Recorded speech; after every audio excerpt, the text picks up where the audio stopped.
So welcome to the episode 3 of STOKR Talks with Arnab and Tobias. Today is 19th of April 2023 and we are again for another episode.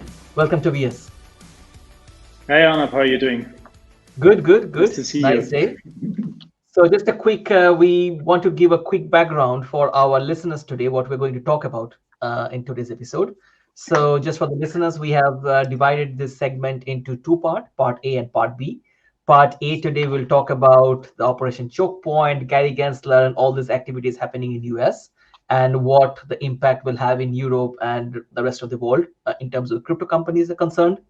And the second part, we will talk about asset tokenization, the choice of vehicle, and why this choice of vehicle is important, and what kind of vehicles are interesting in the market at the moment, what we're seeing. So let's start with the part A, Tobias. Yesterday was a great day. We saw Twitter was filled with Gary Gensler's short clips. Anything you want to add on the Senate hearing that Gary Gensler participated yesterday? What do you feel about that? I've watched actually most of the part as a recording this morning, and I think it was very interesting to see, like, from a political perspective, who is on which side, right? And I think it was pretty clear division. Also, I had the feeling between left and right questionnaires, right? And I think, like, here you saw also, like, the spirit of we need more regulation, we need more frameworks which are maybe stifling actually innovation in US vis-a-vis like the old, more libertarian point of view. And I think what was a pity, what I felt, but I don't know how you felt it, is that they did not let him talk so much, right? They asked a lot of questions, but when he tried to answer them, everybody was interrupting. I think the respect would have been to let him also finish his thoughts, right, and not only banishing. I think that's a question of respect. But on the other side, I think, like, what was pretty interesting is that there is now a sentiment that a lot of politicians also agree, especially in the Congress, that maybe, like, a little bit too much was done against the crypto industry, and that's actually not good for the US economy as a whole. Yes, I think it's interesting. I also observed, Tobias, as you mentioned, when specifically in one of this Congress hearing segment where Gary Gensler was asked by the chairman that does he consider, I think it's not a chairman, it's somebody else asked, does he consider that ETH is a security or not, in yes or no? And he tried to explain, and exactly what you mentioned, Tobias, he did not give the answer in binary yes or no. He tried to explain and he was cut. So I would have loved to listen what his take on ETH being a security or not, because there was another clip which I saw when he was in the MIT. That point of time he was talking at ETH passes the how it is, but that's maybe, you know, in his personal capacity he was talking. But what is his stand as a SEC head of the authority? That would have been interesting, but yeah, we didn't get that yesterday.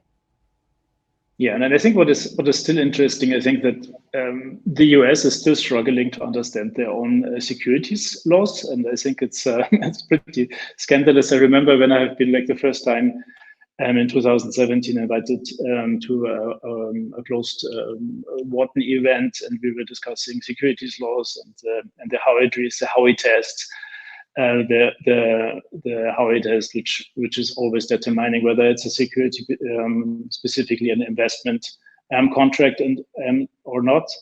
And yeah, and it's still struggling, and there's still no clear guidance about this. I think, like, this is like a general failure of the system, and I feel there is no real legal certainty for all these players, and maybe there's also like the scheme behind it, right? Because maybe nobody wants actually that the players, the innovative players in the market, know the rules. So you can always come and knock at the door and say, "Hey, you have done something pretty wrong right now," right? As like, I think one senator said that, like, it's a hotel California. You can always check in, but you never check out, right?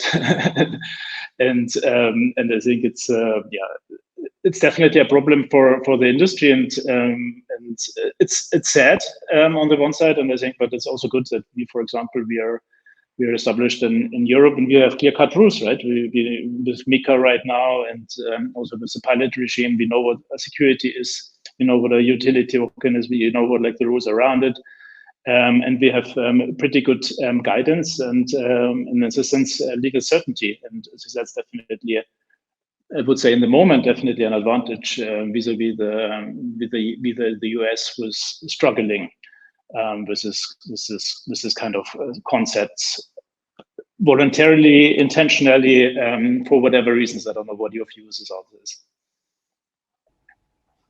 No, I think definitely there's a lack of certainty, or I would say not a lack of certainty, but there is a change of political environment, I would say, because what I felt to be as personally is the picture is not about Gary Gensler and what he's thinking. It's much more of a bigger picture, right? It's not about SEC. It's also about how the banks are treating the crypto companies, how we saw the recent bankruptcies, or this kind of Silvergate and all these issues that we saw over there. And also recently there was another potential bank, Avanti Bank, that was trying to get a federal charter, but that was denied, and they didn't want to hold a fractional reserve. That was from Catalin. She started this, and so there's Wyoming, a right? Yeah. Sorry. In Wyoming, right? Wyoming, exactly. Mm-hmm. That's bank, and Avanti Bank was trying to get a license for a long time, but I think a few months back they said in the tweet and publicly that they cannot, and they see there is a clear political will not to give them a banking charter.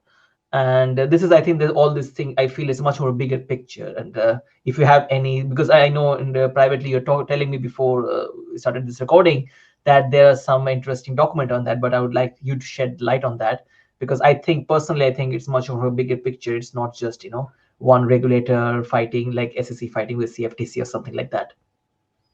Yeah, there was an interesting paper which was published, I think, 1.5 weeks ago by the law firm Cooper Kirk, I think they were called, or they are called. And the paper is called Operation Choke Point 2.0. I have flipped through this paper. It's like around like 30 pages, and I think it's pretty interesting what they have observed.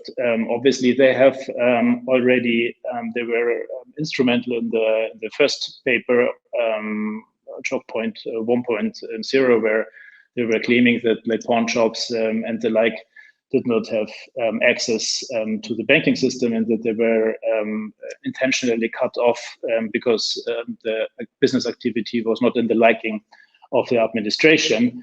And their argument is now that the crypto industry is not in the liking of the Biden administration, more specifically.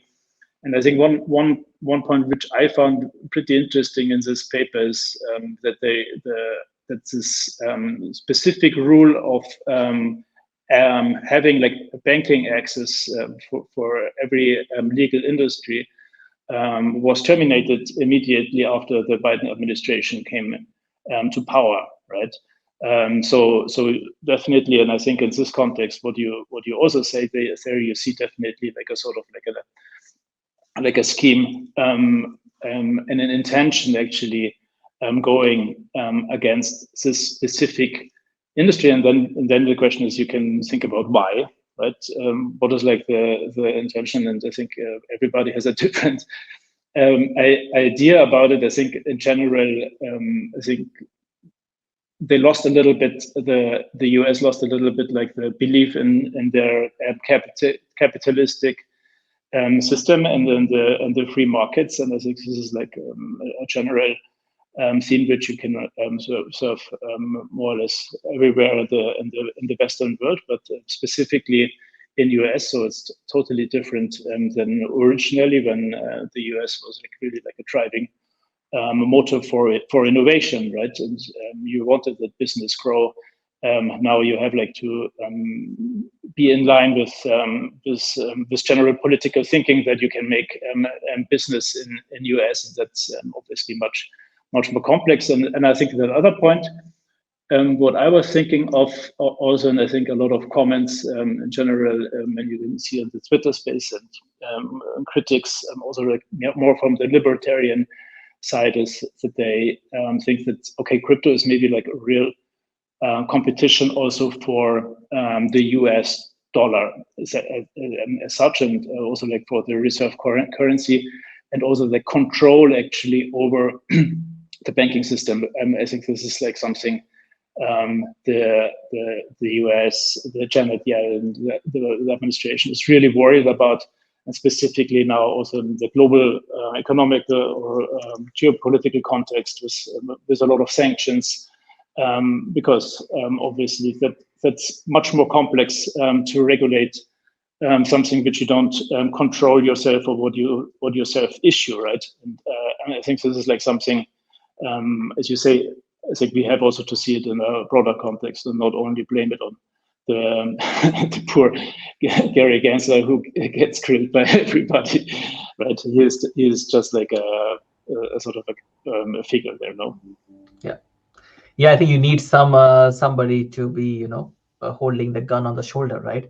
And Yes. Somebody else will pull the trigger. And there I think kind of this is where the situation of SEC's Gary Gensler is at the moment. And yeah, he became a matter, right? Yeah. Yes. I think in the US, because to be honest, in the last few days, I would say the US became so active in all these cryptos, as I don't think any other news can take, the precedence over them. Another part, I don't know whether you've heard about the Bittrex issue, right? This was kind of became a major thing in the last days, where Bittrex is one of the very old exchange, a crypto exchange in the market. They were operating in US for quite some time, and a few weeks back they announced that they will not operate in US anymore and they leave US. And they were citing this element of Operation Choke Point and all this uncertainty around operating a crypto business in US. And recently SEC came up with a statement that the Bittrex actually listed some securities on their platform, and they were operating without having the right license to trade securities on the platform. And that's interesting because they highlighted few crypto assets over there, which are also listed in other crypto exchanges, and they are considered to be utility coins in those exchanges. Now it will be interesting to see how that plays out. But on the other side, as you mentioned, it's kind of Hotel California. Bittrex went in, gave up all the documents that required for getting them properly licensed, and now they are facing this fear that they will be sued and there will be some actions and consequences. But one thing which is also in that specific element, Tobias, I would like to highlight also, Bittrex applied for Bit license, that is a New York specific license for crypto companies back in 2019, and got rejected. And they were getting, and I was checking their legal, what license they have in US, and it happened to be in most of the US states, they had a money transmitter license. So they're operating on that way. Now, the question for me is obvious, is why SEC had to wait until 2023? There's been a long time from 2019 to 2023. What happened? And that may be the change of this, as you mentioned, the Operation Choke Point, the question or the fear that Bitcoin can be a global currency at some point of time, parallel competing with US dollar and those things. And that's maybe, there's some higher power and there may be some higher reason behind this. Yeah, absolutely. It's very interesting, but I think it's also very disappointing in the end that it takes so much time to file, to do this kind of notices. The same happened now with Coinbase, right? I mean, they filed an IPO prospectus, they listed at the stock exchange. The SEC was approving it, and then they come after a few years and say, "Hey, actually, what you're doing is not to our liking, and we think that you do like illegal stuff," right? And I think like this kind of thing we will see further and further right now in the market. So I think it was always a good idea, like not to go into the US market also respectively, because I think when you want to do something in this space, probably this is not the place you want really to be in. And I don't know what you think, but I think like also when we think about the FTX fallout, I mean, the SEC and Sam Bankman-Fried, they were all super good friends, right? because this guy was to the liking of the political agenda, right? You were saying he's doing good for the planet. He will rescue like the planet with his money, and everybody was shouting hooray and loved this guy. And then what always turns out that the people who are the most loved by the politicians are most of the time the biggest fraudsters of all time, because they don't run like a proper business, but they run more like an ideology business, right? That's my Yeah, I personal think view, but yes. no, it has some validity because on certain extent we saw there was at one point of time FTX was in every major regulatory meetings in US, and they were kind of in the front row of that. They were planning to change the entire futures market, how they will be traded. Like that was kind of the vision they were going through. And then we saw what happened. They cannot segregate their own customer funds from their own company's fund, and that's the fundamental elements they did wrong. But this is kind of interesting, and this is what you mentioned. Like we are running STOKR for over 5 years right now almost, and we ourselves see as early stage companies, growing companies, if in the place of business where you're operating, you don't have a certainty in terms of whether the regulatory wise I'm doing right thing, whether I can get a bank account, whether I can file proper taxes, whether I can I can do the basic elements that the business is required to do I want to start the business in that jurisdiction? Maybe the answer is no, right? Because not every businesses are decentralized. I think the only decentralized network at the moment is kind of to some extent Bitcoin, right? That doesn't have a foundation, that doesn't have a CEO, that doesn't have a PR person, that doesn't have a spokesperson or any lobbyist appointed by the board, right? And that's fundamental, I think, the key element of decentralization. But not every company can operate like that. And then the companies like STOKR is there, where we require a central board, we require a central team that is working behind. And with all this uncertainties, does it make sense for us to go to the market? And maybe the answer is no. In that case, maybe the Europe is the best place for us to operate, to use the certainty to do the things in the right way, but still get some certainty to operate in that space. Yeah, and I think that's what you say. Like in the end, the question is always like, do we need for innovation? Do we need a legal framework around it? Is it like a precondition? Maybe not. Maybe obviously the Bitcoin and all these kind of things, they came out without any specific regulations. Also, probably is not the right argument. But at one point of time, when you professionalize it, you need like a sort of a framework where you can operate, right? It's the same as when you make innovation and you create a car.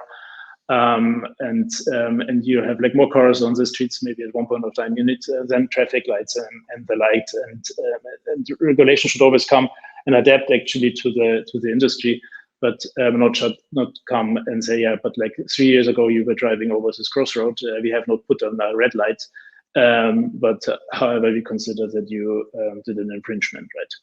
Yeah, but it's very important to have rules right now, because it's professionalized, the business, and I think we need the rules to know what we are doing, right? Good. Let's head on to our next segment of the episode, the part B. So in this segment, I think as we mentioned quickly in the introduction, we will talk about asset tokenization. And one key element of asset tokenization is what kind of issuance vehicle that you choose. And I think it's becoming very interesting to me, as I think you have a professional experience also working decades plus experience in a legal world, and also with STOKR over 5 years, kind of you're entering decade soon, right? With STOKR also in that regard, right? And I think you have some visibility about and some opinion definitely about asset tokenization in terms of also not only the tech, but also the choice of vehicle. So I would segment like just for the audience, we wanted to actually discuss about this topic of choosing the right vehicle for asset tokenization, because every tokenization you talk about, converting any real world assets like real estate, like IP, like collectibles, like bonds, like debt instrument, private debt funds, private equity funds, anything, you are issuing that asset from a legal vehicle. It's some legal structured vehicle, right, which is recognized in the rules of laws. And this is, I think, the fundamental part where we see, because we are talking to a lot of players, a lot of companies, from a very big asset management to mid-sized asset management to early stage startups. And we feel this became a very strong topic of conversation. And we thought, okay, why not we highlight some of the key elements that we found in the market that may be useful for the people who are considering right now to look into asset tokenization, and these insights may be useful for them.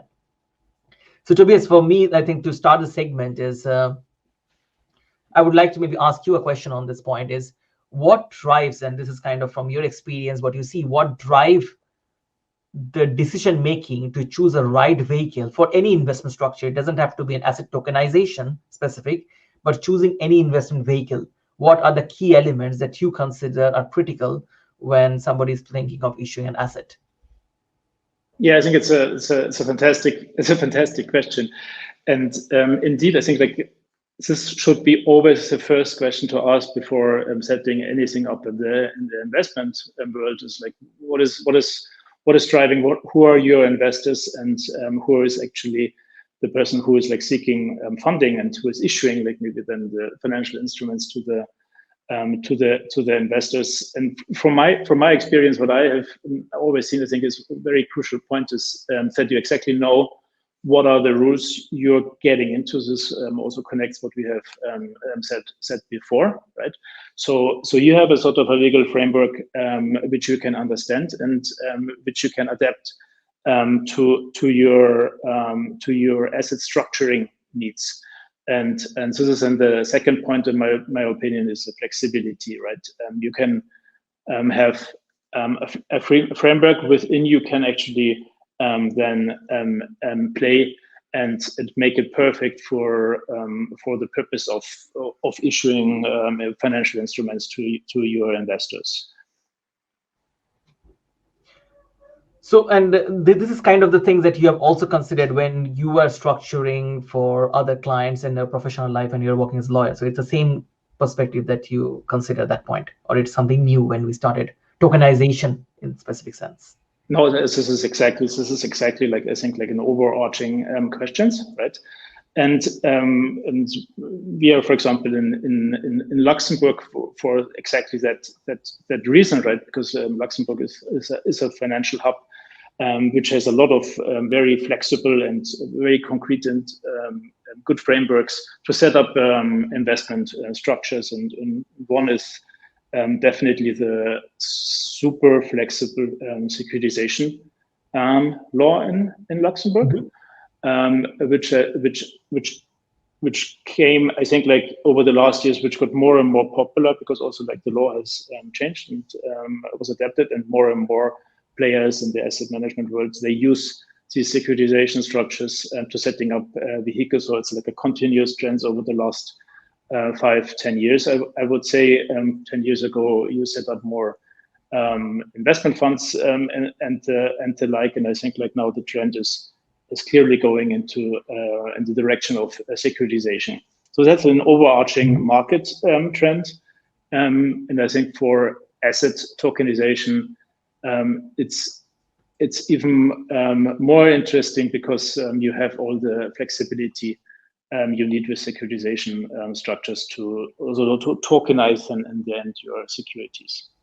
So do you consider then, if I may quickly jump in here, so do you consider that securitization vehicle can be an interesting choice of vehicle for asset tokenization? That's what you're trying to say?